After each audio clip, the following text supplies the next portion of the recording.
برشلونة يحسم ملف عبد الأصمد الزلزولي. يعمل نادي برشلونة على التخطيط للموسم التالي ويسارع في عملية المبيعات للحصول على دخل حيوي لتسجيل التعاقدات الجديدة. وبحسب آخر التحديثات فإن الباريسا يريد بيع الجناح المغرب عابد الأصمد الزلزولي في أقرب وقت. ذكرت صحيفة صورة الكاتالونية بأن فكرة برشلونة بشأن الزلزولي الذي لعب على سبيل الإعارة مع فريق أوسونا هي بيعها في حالة وصول عرض مغري على الفور.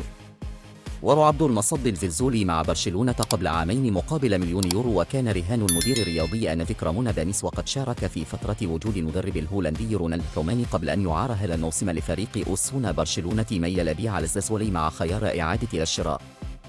من حيث المبدأ كان برشلونة يريد عودة عبد الأصمد لتقييم وضعه خلال فترة ما قبل الموسم، ولكن هذا السيناريو تغير الآن في ظل حاجة البلوجران لبيع بعض اللاعبين.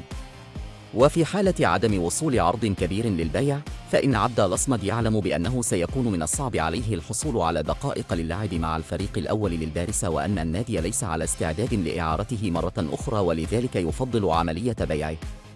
أضاف التقرير بأن الهدف الكبير